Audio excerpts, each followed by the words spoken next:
Sistem respirasi. Kita akan belajar dan memahami tentang bagaimana proses bernafas atau menghirup oksigen dari udara dan melepaskan karbon dioksida ke udara. Pada manusia, organ utama pada sistem pernafasan terletak di dalam rongga dada. Dan seperti yang kita tahu, paru-paru terletak di dalam tulang rusuk dan dipisahkan oleh sekat yang bernama diafragma, yang merupakan sekat pemisah antara rongga dada dan rongga perut. Paru-paru diselubungi oleh selaput tipis yang bernama pleura. Paru-paru kanan terdiri dari 3 bagian atau lobus, yaitu lobus superior, lobus medialis, dan lobus inferior. Sedangkan paru-paru kiri ukurannya lebih kecil daripada paru-paru kanan, dan bagiannya hanya 2, yaitu lobus superior dan lobus inferior. Kemudian, ada bagian yang dinamakan bronkus. Bronkus merupakan percabangan dari trakea yang menuju paru-paru kanan dan paru-paru kiri. Pada trakea, terdapat cincin tulang rawan yang berfungsi untuk mempertahankan bentuk pipa dari trakea.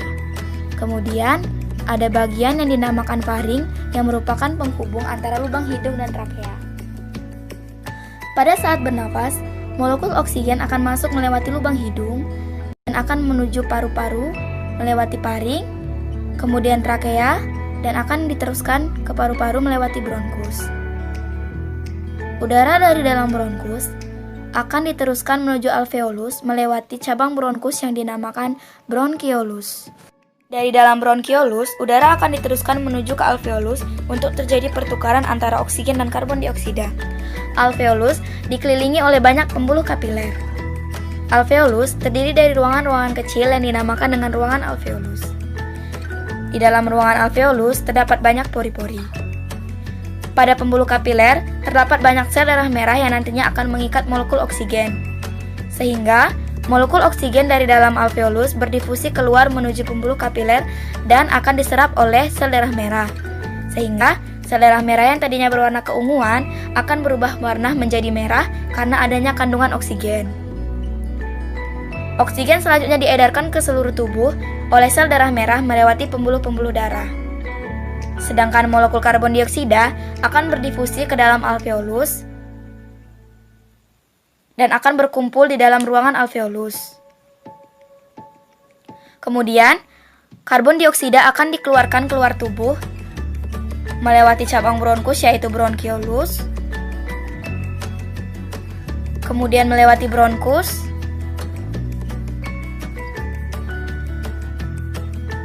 dan selanjutnya menuju ke trakea, dan pada akhirnya akan dikeluarkan keluar tubuh melewati lubang hidung.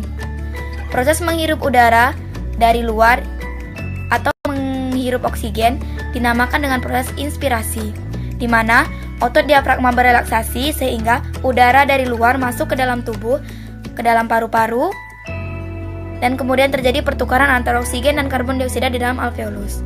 Kemudian proses ekspirasi, di mana otot diafragma berkontraksi sehingga udara yang kaya karbon dioksida dari dalam tubuh dikeluarkan melewati lubang hidung ke luar tubuh. Proses inspirasi dan ekspirasi inilah yang kita sebut dengan proses respirasi. Proses respirasi kita lakukan setiap harinya, setiap detik, selama proses kehidupan. Kesimpulannya, organ utama pada sistem pernafasan terdapat di dalam tulang rusuk dan dipisahkan oleh sekat diafragma. Paru-paru dibungkus oleh selaput tipis yang bernama pleura. Paru-paru kanan terdiri dari 3 lobus atau bagian, yaitu lobus superior, lobus medialis, dan lobus inferior. Sedangkan paru-paru kiri hanya terdiri dari 2 bagian, yaitu lobus superior dan lobus inferior. Kemudian, ada bagian yang dinamakan dengan bronkus, yang merupakan percabangan dari trakea yang menuju ke paru-paru kanan dan paru-paru kiri. Pada saat kita bernafas, udara masuk ke dalam tubuh melewati lubang hidung, kemudian melewati faring, selanjutnya ke trakea, kemudian masuk ke dalam paru-paru melewati bronkus.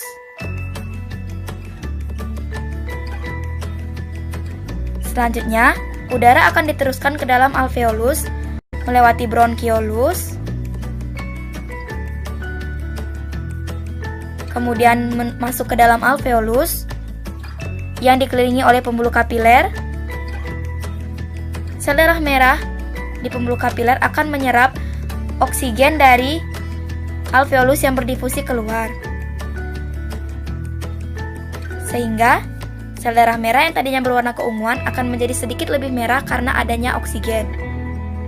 Kemudian oksigen akan diedarkan ke seluruh tubuh oleh sel darah merah melewati pembuluh-pembuluh darah. Karbon dioksida akan berdifusi masuk ke dalam alveolus, kemudian dikumpulkan di dalam ruangan alveolus, dan akan dikeluarkan keluar tubuh.